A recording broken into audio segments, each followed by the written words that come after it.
software. And we're going to talk about building a web crawler in Elixir. So quick question, how many of you ever wrote any Elixir code before? Nice. This is going to be really, really interesting. So I told my father I'm going to do a presentation in Elixir, and he said, is that a whiskey name or something? All right, so before we start, maybe you heard of the yearly Stack Overflow survey.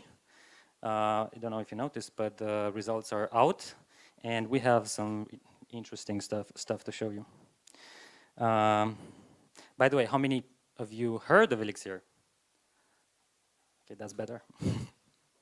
So after the survey, Elixir came out as the second most loved versus dreaded in the survey from Stack Overflow. So this is pretty nice after Rust, but still good for a niche language. And the other thing is the Phoenix framework, web framework. Have you heard of that? Well, Phoenix is on top of Elixir, and apparently is the most loved of all. So maybe you will give it a go sometime. I hope I made you curious already. All right, so what we're going to talk about today is the following. Here's a small overview.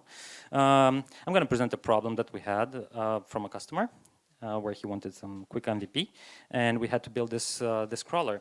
After that, we will go into more details about how we're scraping data with Elixir, how we're going to implement the crawler with a stream, and also have some fun with concurrency and parallelism and see what the subtle difference is between them, and if to clarify some stuff like do we use concurrency or parallelism, and how we're going to evaluate, assess if for our specific problem we should go with concurrency or parallelism. But we'll get to that a little bit later.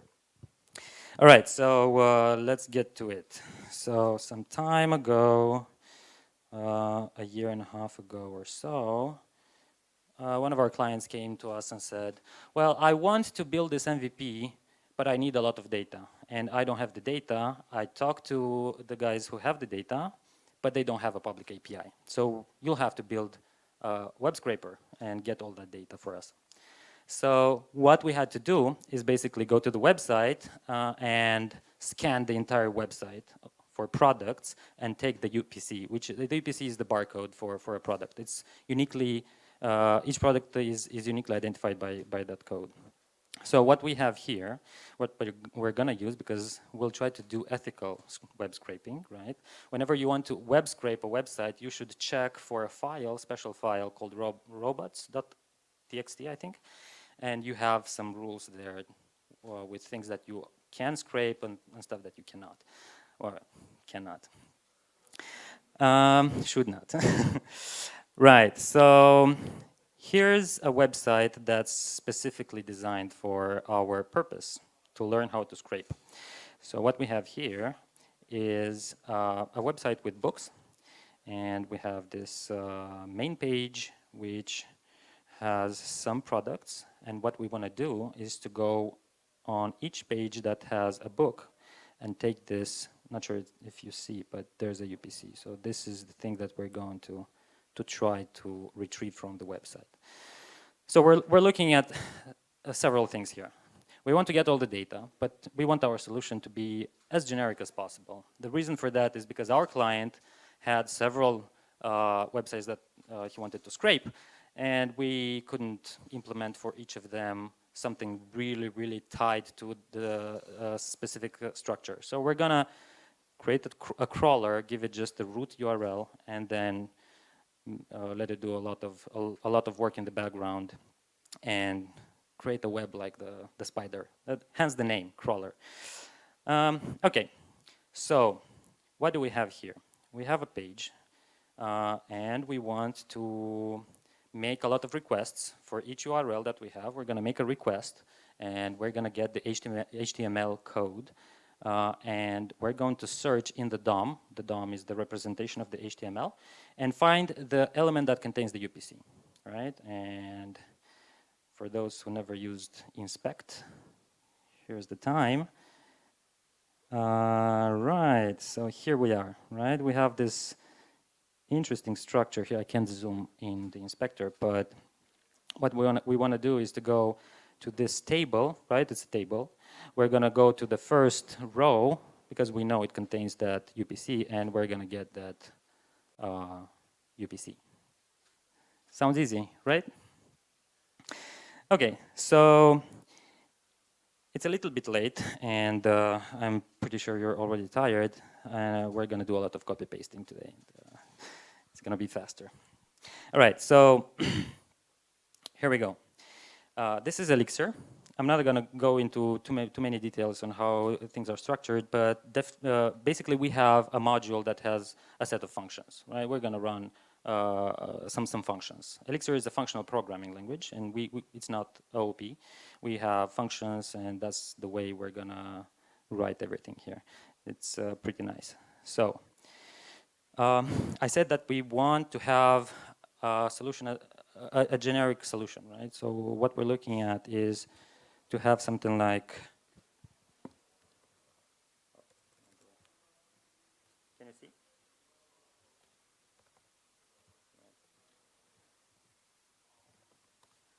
Right, so here I'll have a crawler, and I'm going to tell it, please crawl.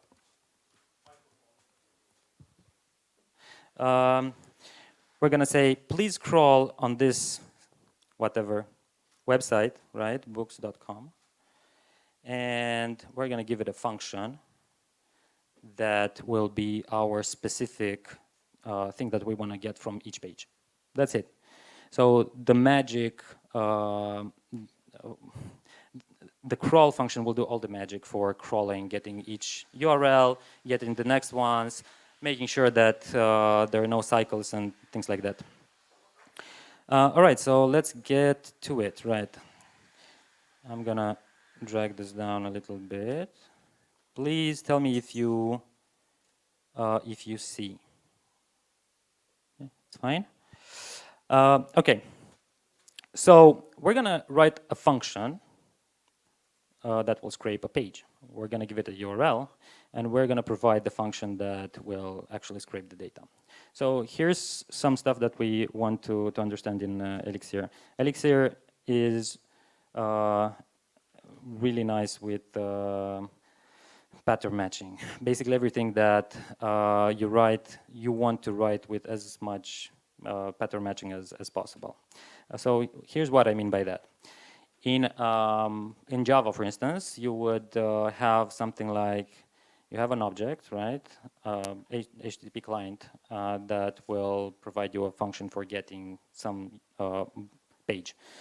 And then you will do stuff on that object that you receive. Here, however, we want to destructure the response that we get, right? So here's what Elixir provides us. We have this with statement, and we can declaratively say, okay, I want this, right?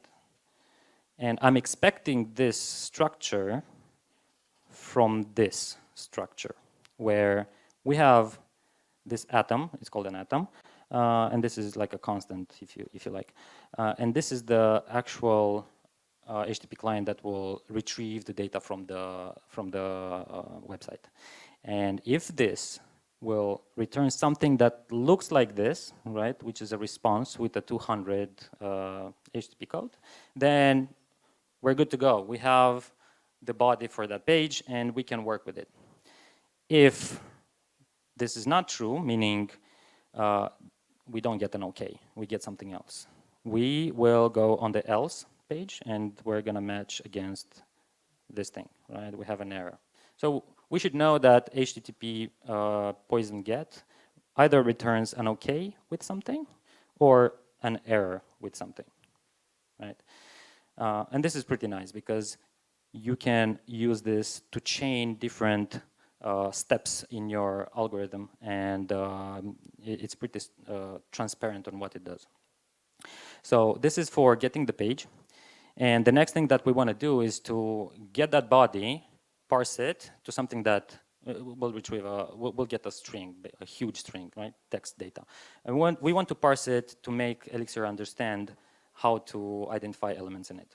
So to do that, we're going to use a cool library called Floki, and we're going to parse the element, and I'm going to show you. I'm going to uncomment this, just this for now.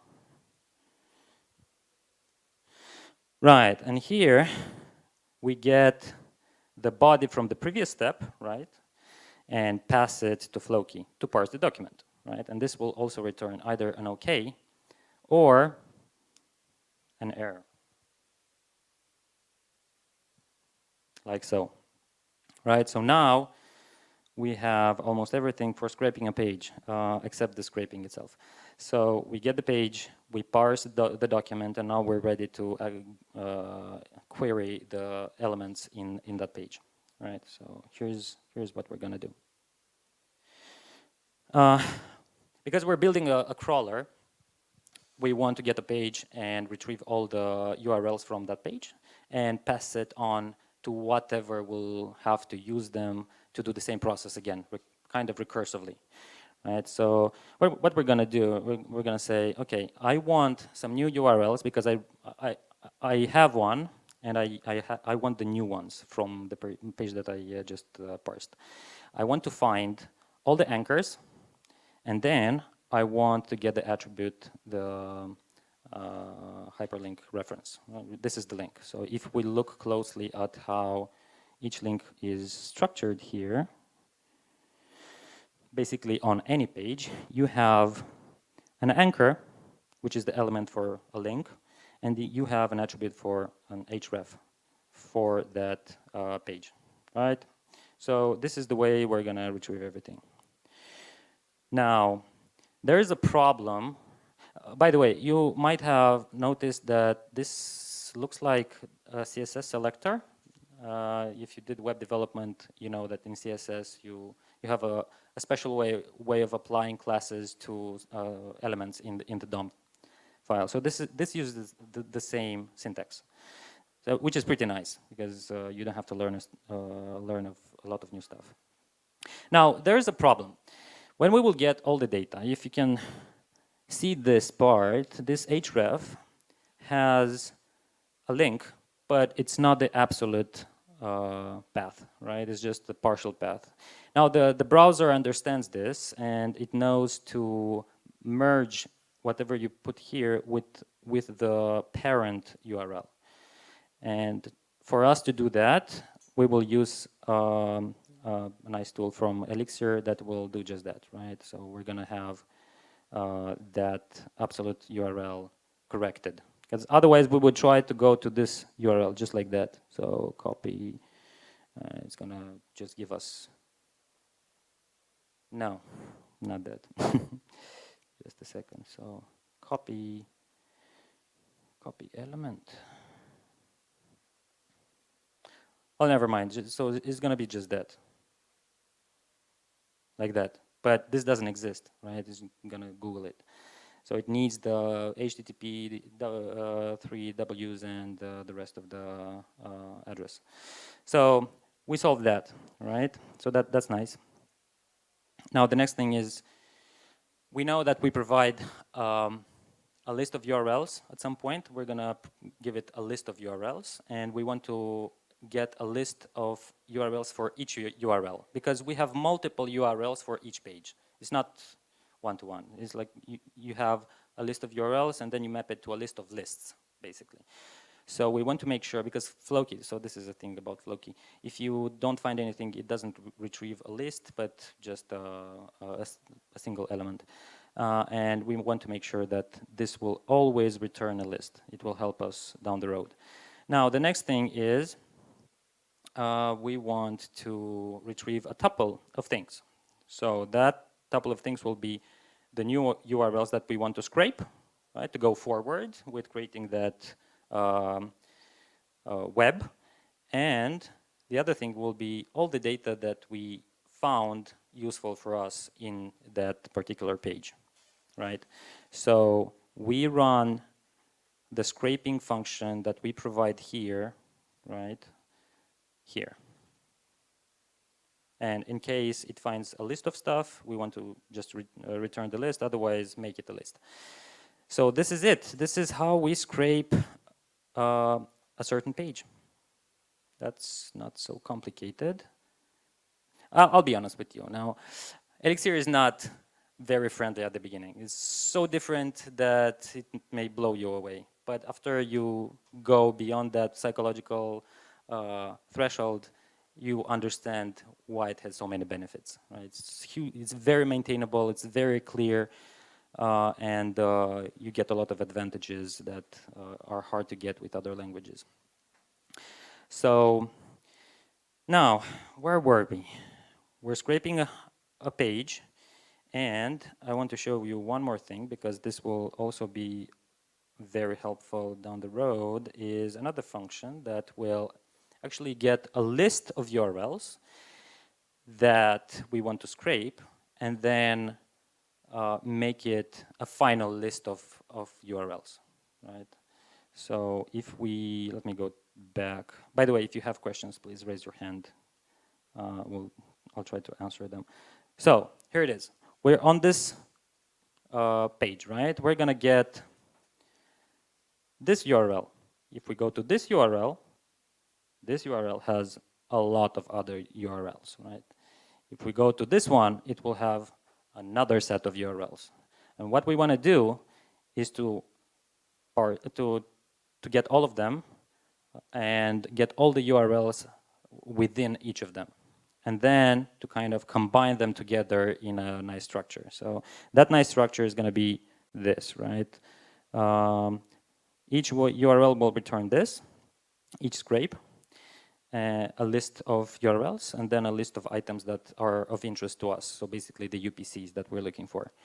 The other URL will get another tuple similar, but what we want to do is to get a final list like this, right?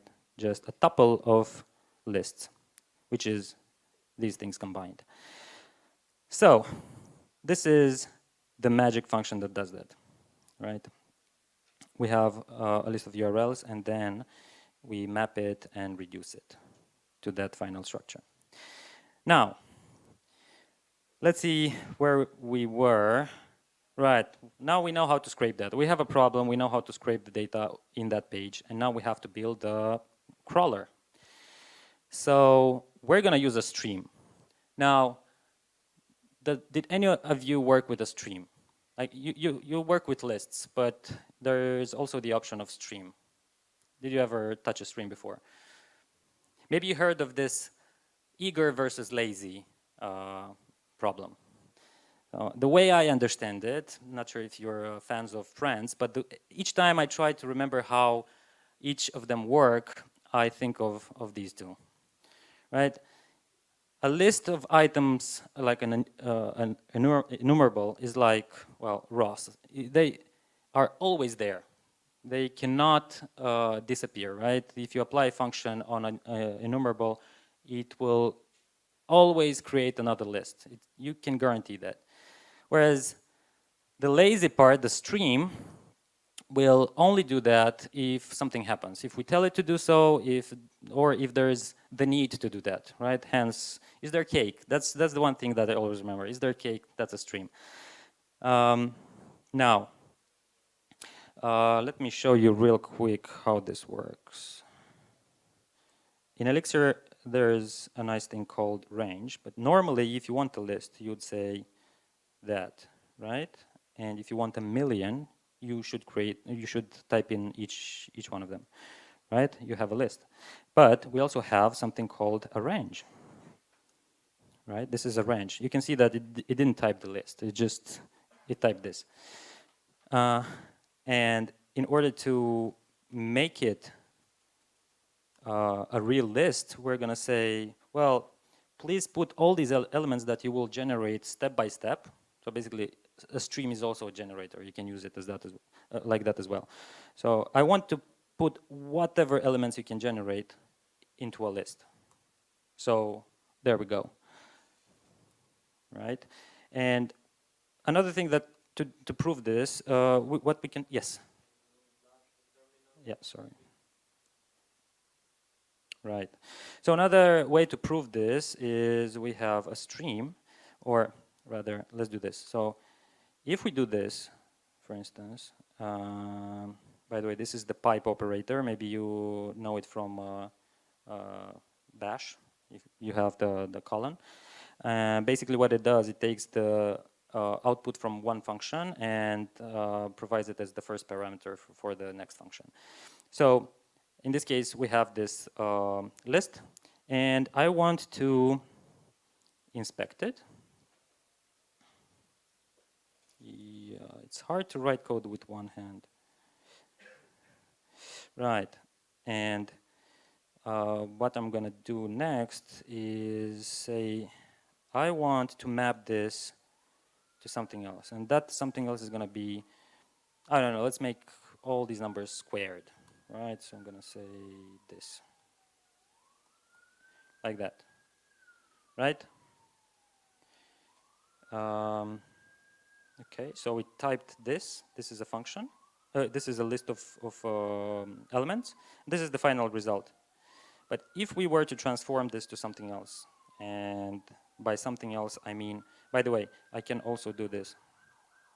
I'm gonna say the same thing, right? Similar to here, to see what it does there, right? Each time it generates a new list. But we can do something else. We can use stream. Well, this is what I'm trying to prove here.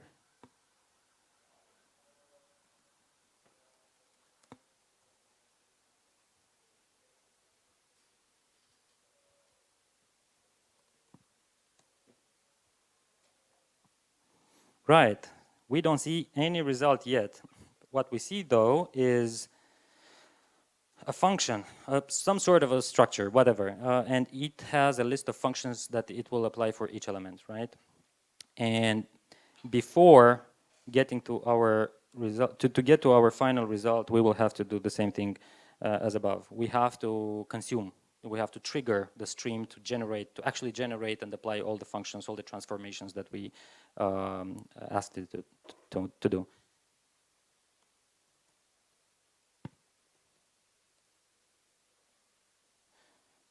Right, so here we go.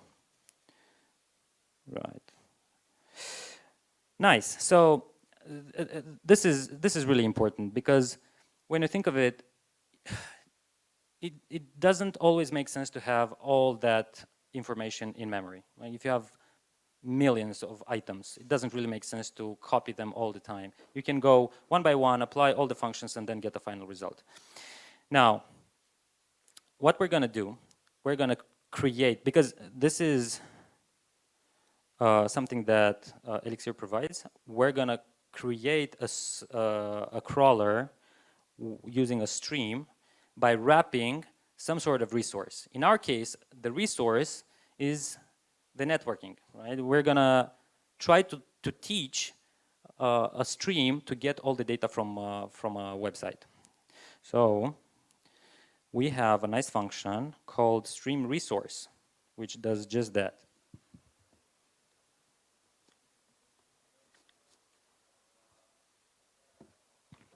So in order to start the stream, we need something to start with.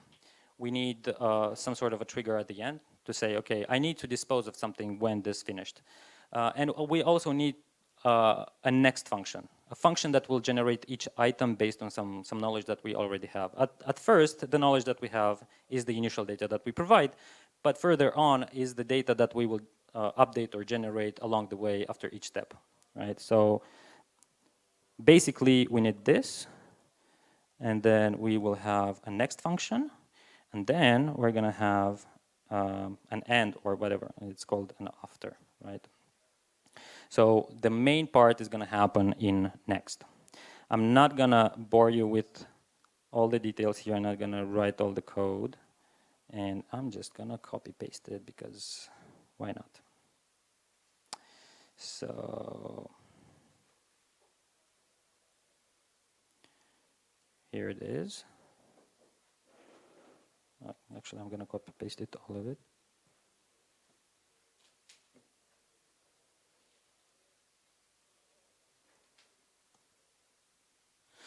All right, so let's take a moment and meditate. So this is the first function. This is the next function, and this is the final function, which will just print something like, okay, I finished. For the start function, of course, we want to provide the starting point of our scraper, crawler. And we're going to provide something else. I'll explain now. For the next function, we want two things. We want to get a list of URLs that we want to scrape, and we want some sort of knowledge of what we already did in order to prevent some errors. Those errors are the following. You may want to skip some URLs, right? Or you may want to make sure that you're not scraping the same URL over and over again because it's gonna be an infinite loop basically, and you'll never end it. So that's why after each step, we will provide these two. Now, because Elixir is cool, we can pattern match on an anonymous function. So we're gonna say, okay, well, when I get this thing, I only care about the URLs. This means that, well, I didn't find any new URLs in the previous step. So I will stop. I will provide this tuple. The next function always should return two things. The data that will be emitted to the consumer, and the new state used by the next iteration. So if we didn't find anything, we're gonna tell the stream, please hold. I don't have anything else to do here. So I finished my job. And just, we don't care about this, right? We're gonna just return it. And if we do get some URLs that we still need to scrape, we also get the cached URLs, right, that we already found previously.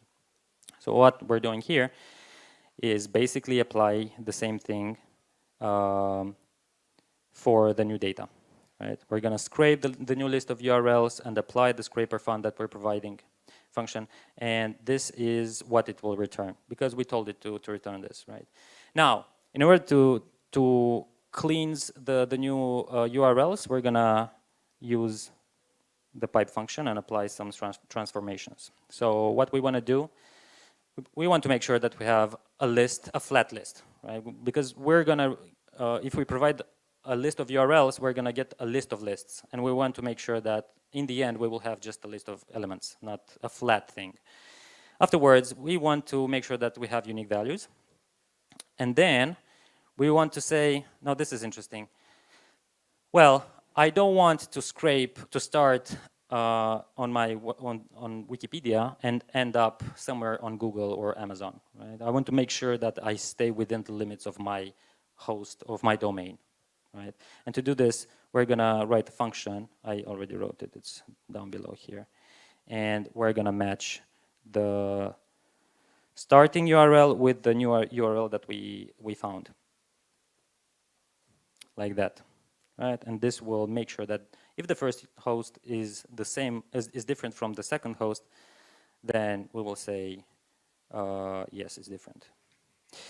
And we're gonna reject all the elements and retrieve a new list of URLs that do not contain URLs that do not belong to our website, right? And afterwards, we're gonna, because we have this URI here, this has a more complex structure, and we want to make sure that we have a list of strings. Each URL should be a string. And then we want to reject all the URLs that we found and are already in our cache that we have here, right? So, of course, Textilvina has the homepage URL on each page, because you can go to the logo and click it. And we don't want to have this on each page, right? We want to take it out because we already found it. Right, so we have clean data. So the last thing that we want to see or to do is to return a couple of things. So the next function will always return, or should return, in our case, should return the data to be emitted and the new URLs, the updated version of URLs that we already found. So this data will be the list of UPCs that we find on our pages, right? So this is it. So should we run it? Should we see something? Because it's Too much code, too little to see, right? Okay. I have some quick actions here that will help us go really quick. And let's do that. I'm going to explain. No. That's bad, huh?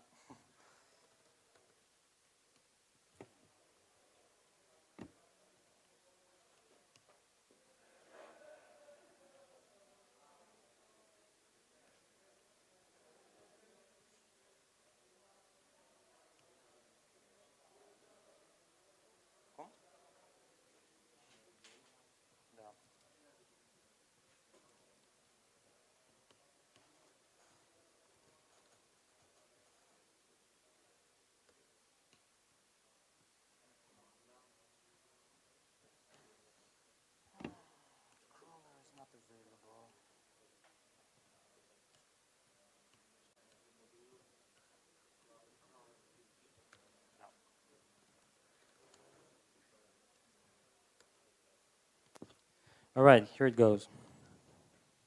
Yay. All right, so here's what we did, right?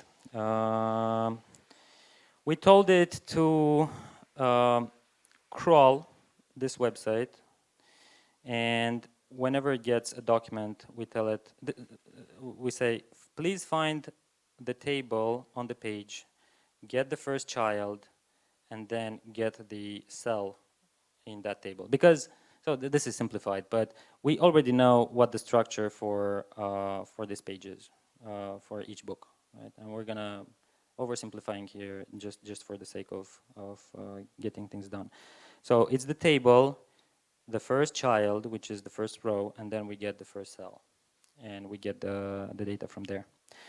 Now you may have noticed that it didn't find anything, and that's because I said please take just the first 5. I can say please take the first 50. We have something, right? We have some UPCs. So not all pages have UPC, of course, and we will have to filter them out, but at least we have something. Now, let's move on to the next topic. If you have any questions so far, I think we will fit some questions as well. We can move on to the concurrency and parallelism. So here's a nice picture that we found today and thought it's really nice. So what's concurrency? What's parallelism? There's a subtle difference, but it's very important. And we're going to talk about this. So, did I show it enough? Yeah, okay. So this is the way people in construction work in Romania, basically, from personal experience.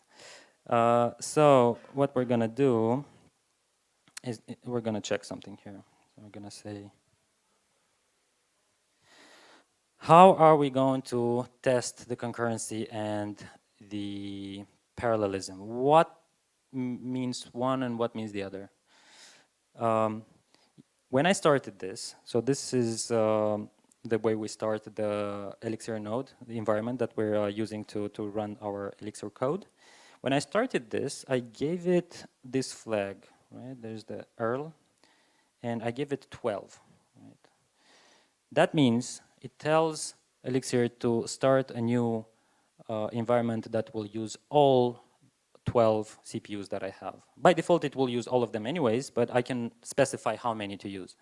What I'm going to do here, I'm going to say, please use just one. All right? And let's see what happens when we run this function. It's not very fast, but it's fine. Hold on. I think I made a mistake. Yeah. So I'm going to do this.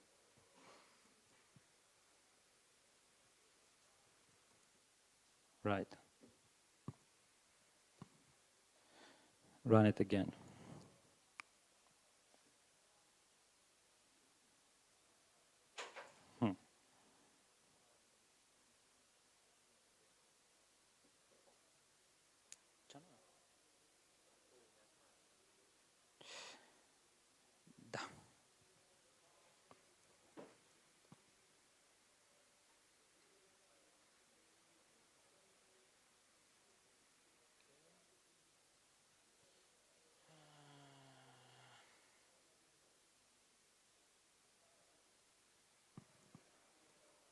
found it. So, gonna do this again. So, some of you might have noticed that I put here the process ID. Now, there is an interesting topic about how Elixir works when you want to do multi-threading. Elixir doesn't have threads, it has processes. It's much simplified, much more simple than Java or any other environment is doing that. But a process in Elixir is something that doesn't have as much overhead as in some other languages. It's really simple, and it's a basic unit for the Beam, which is the environment that the Elixir code runs. It's the basic unit. As in Java, an object is the basic unit you use to model the world. In Elixir and Erlang, the process is the one that you use, right? Everything goes around processes. Now, there's a huge benefit in Elixir and Erlang with processes that's because they're completely isolated from each other, right? If you want to communicate with one another, you have to pass messages. There's no shared memory that can break the hell in your code. Like in Java, if you have multiple threads using some shared data, you can create chaos if you're not paying attention. In Elixir, this is by default taken out of the question, because all you have to do is just pass messages, and you know how these messages are passed, and it's very simple to make sure that it's not breaking. Now, where were we? So I'm printing the process that the scrape happens, right? And you may have noticed that it's the same in each place. There are two things to understand here. We're using concurrency. We're gonna use concurrency, but also parallelism, right? And right now, everything runs in the same process. That's why we see the same process ID. And that's why it's not so fast, right? Let's see if we can make it run a little faster. So previously, we instructed it, please use just one CPU. And now we can make it use concurrency with just a few changes. Basically, we're going to switch from this map, and we're going to use task async stream. Right. So let's see what happens now.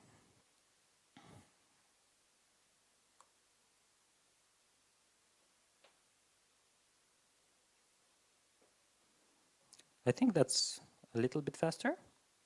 So if we look closer at the process IDs, we have different numbers here, right? If you want to make sure that our assumptions are correct, we can use observe to see how many CPUs are used.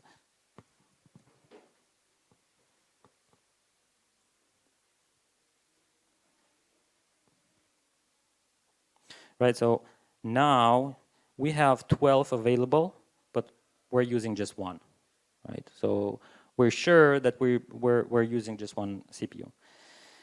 We also get a lot of extra information here that I'm not going to go into, but if we want to go to networking, we can go with, yes?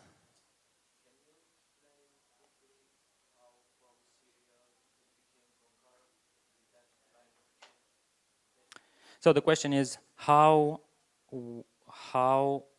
we changed from sequential to concurrent, right? So what we have here, we have a list of URLs that we want to scrape. And Elixir comes with tasks, which are some wrappers around processes, and it simplifies some type of work that we want to do. And a task, we can make a stream of tasks. And what happens is Elixir will take these parameters and say, okay, so you give me a list of things, and you want me to create a stream of elements. But for each element, I'm going to create, or for each chunk of data, I'm going to create a series of processes, run them in parallel, and then combine the data and give it to you back. This is what this task does. Normally, you can do something like this.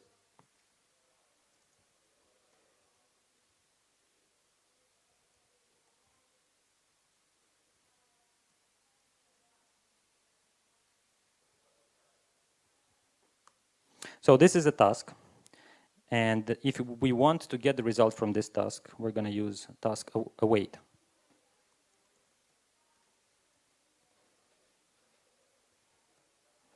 Right? So we got hello back. Now this is a little bit tedious. We would have to write a lot of code to do this for a list of things. And that's why we're using a function provided by Elixir, by the language itself, to do that for us. And we can also provide some nice parameters like, do we need this to be ordered or not? This might have some implications on how fast it's going to run. This is the timeout for each task. So basically, we are able to wait for 2 seconds before the task will give us an answer. And this is the max concurrency that we want to allow it to do. By default, we will get 1 here, right? So if I do this,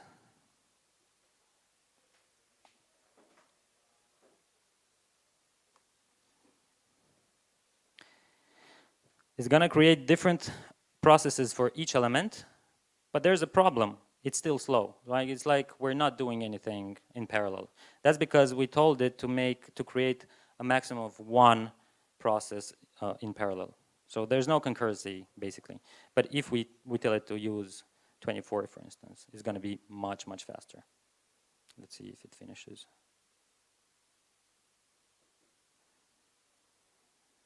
We're not going to wait. It's too long.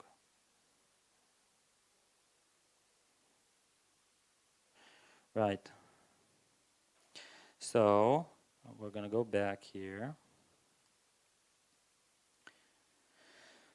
Okay. So what we did so far, we used 1 CPU, and we proved that by applying concurrency, we can get much faster results. Did we? That's right, isn't it? Here it is. That's using concurrency. Just 1 CPU out of 12, right? Now, I have a question for you. I have 12 CPUs. How fast will it run if I will use concurrency and parallelism? So parallelism is basically doing actual work in parallel. Concurrency is the illusion of doing things in parallel, right? It's like you have 2 divers in the sea, and they have only 1 oxygen tank.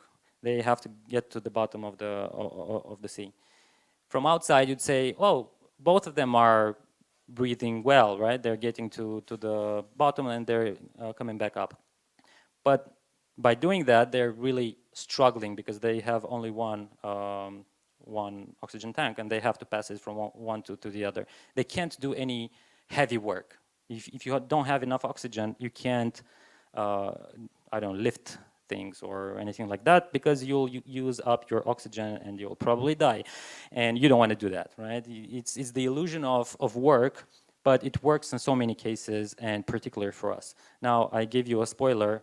If anyone can tell me how fast it's going to run, please raise your hand. I don't know if it can be any dummy number. I don't know, like I have 1 CPU, it's running in some time, right? If I put 10, maybe I'm expecting to change the magnitude of the time that it's using, right? Divide by 10. First, I thought that's the case. Is it though? Let's see.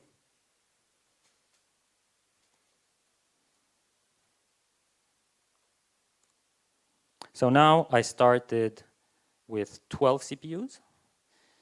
Previously, I got 7 seconds, give or take. And maybe this will be divided by 12. Let's see.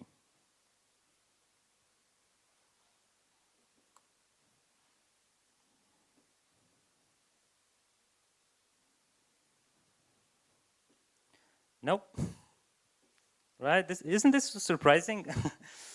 Yes and no. So depending on how much experience you have with this, but basically, concurrency is very good when you want to create the illusion of work, and also when you don't have heavy work that you want to process.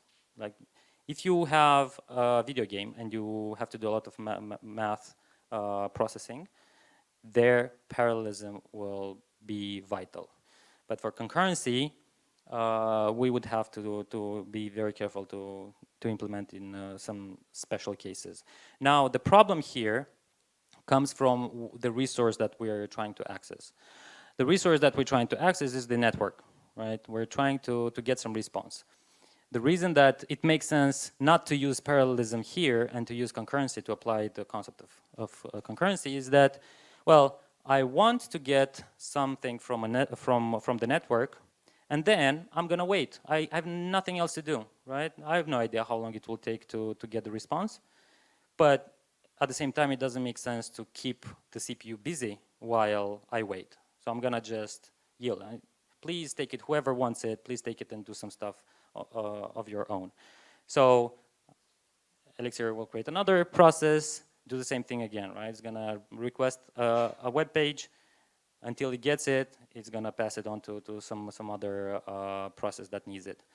And then we will get the results, and the actual work that we're trying to do as like heavy work, it's not that heavy, really. The heaviest part here is to actually wait, to sit and wait. That's why it makes sense to use just one CPU and not multiple CPUs. Now, when you try to implement, there's a nice word for this. If we were trying to implement parallelism for a problem that doesn't need it, it's very popular to say that this is embarrassingly parallel. You don't need to be parallel, right? You can do it with some small resources, otherwise it's gonna be a waste. So what this meant for us is we knew that we don't have to think too much of how many resources to allocate while doing the scraping, right? Because it doesn't really depend on a lot of heavy work. Just waiting and waiting and waiting, and we're good to go with minimum costs. We can do that, and that's why it's important to understand this this difference. Right. So I mentioned at the beginning that we're gonna do something generic, and I'm not sure if it's gonna work, but we also prepared another test, scraping the Texelvania page. I heard this is illegal, which makes it fun. So what we're gonna do, we're gonna try to get all the coffee breaks in the agenda. Right, let's put it here.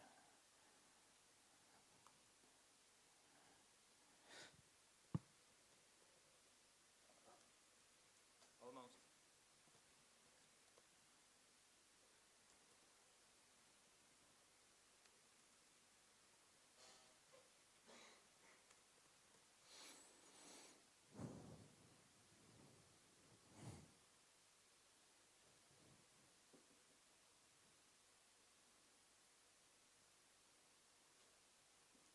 Now is a good time for coffee while we wait.